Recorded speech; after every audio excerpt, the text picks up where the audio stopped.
Well, for more on about the US, NATO and EU positions on Libya, we now cross live to our correspondent, Vanessa Mock, who's in Brussels for us. The US plans to pull its military assets out of Libya today. Other nations, including non-NATO countries, are stepping in. Are there any concerns within the alliance that the remaining forces may not be enough to fill the gap? I think privately there are, and if you speak to NATO officials, you'll find out that there is a great big scrambling effort right now, just to try and get more countries on board. And it's been interesting just to take a quick look at the NATO Secretary General's agenda in the past days and in the weeks ahead, because he is scuttling around the capitals of all the different NATO allies. He's been in Sweden, Norway. He's heading crucially to Ankara on Monday. Turkey, of course, a key NATO ally, a huge military power, hasn't really made huge contributions so far to the military effort.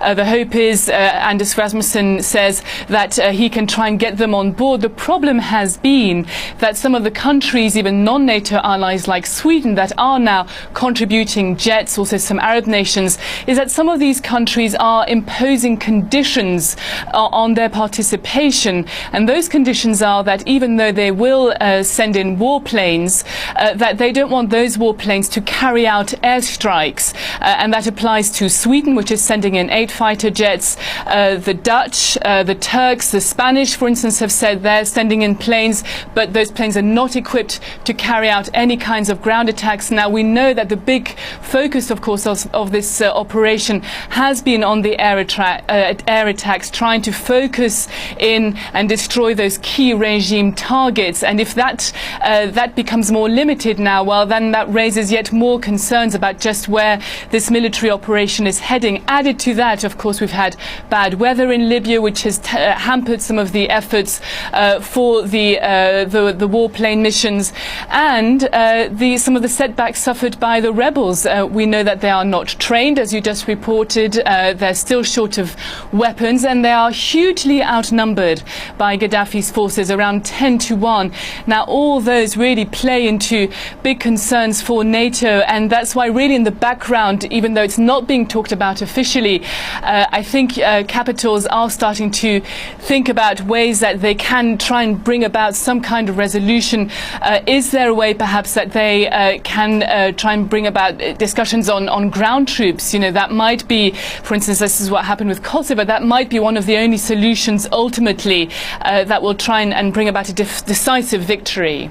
Well, these talks that you're alluding to, that seeking some kind of negotiated peace, they've been underway for several days with many discussions held in London.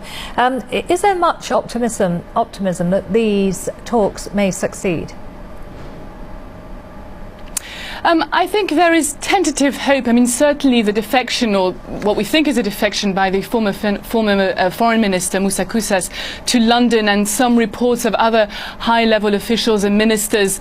Officials in Europe are hoping that this is starting to mark about a bit of a U-turn for the regime. And of course, we've had those talks in Benghazi as well. But there are, really big anxieties, I think, in London, Paris, other European capitals, that really there has to be some kind of a breakthrough also in the negotiations, because people are looking at the length of this operation and the cost. If you remember, just 2 weeks ago, Paris was saying, we think that these airstrikes are really going to be over in just a matter of days. Then that was upgraded to a matter of weeks. NATO is now saying, well, we've got a plan now in place for 3 months, possibly even longer. This is not at all what any of the NATO allies want to hear. The cost of these operations is absolutely staggering. The United States, which has been involved for 2 weeks, has spent $600 million so far. Every bombing raid takes around $10,000 per hour just to fly those planes. Now, this at a time when European governments are undergoing severe budget cuts because of an economic downturn. Their defense budgets are being slashed. This issue of the cost of the operation really is a big problem, as well as the unresolved question as to whether exactly what is the end game here. You know, when is enough enough? When do we call it a day? That still is not very clear. And the EU says it's ready to launch its own military operation to support the humanitarian assistance mission in Libya. Do you have any more details on that? That's right. Well, the details are slightly sketchy because the EU says that it will only activate this operation if and when requested by the United Nations to do so. What we know is that it is a military operation, quite an unusual move by the European Union, led by the EUFOR, which is the EU's own military force. Now, they say they want to put soldiers on the ground for a few weeks just to help to ensure that humanitarian supplies are getting to areas of the countries where they are required, and also especially to protect refugees. Now, the question of refugees is a huge issue for Europe, because we know that there are up to 1.5 million African refugees in Libya. A lot of those are hoping and have been trying to reach Europe's shores. So, of course, there is a lot of self-interest here. And as the civilian casualties increase on the ground, of course, we've had reports of that as well in Libya in the past few days. The fear is that this is going to give a boost to the impetus of refugees to try and get out of the country.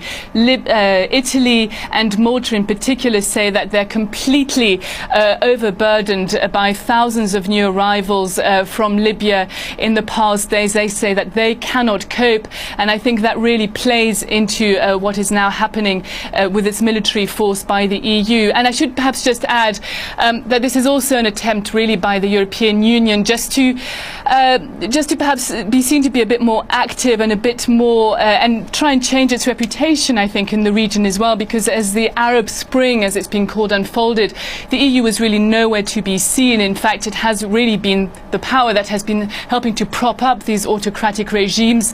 European countries have actually been supplying Gaddafi's forces with weapons, and so I think the European Union really feels that now it has to try and seem to be active, to be seen to be doing the right thing in Libya. Thank you. Vanessa Mock in Brussels, thank you for that.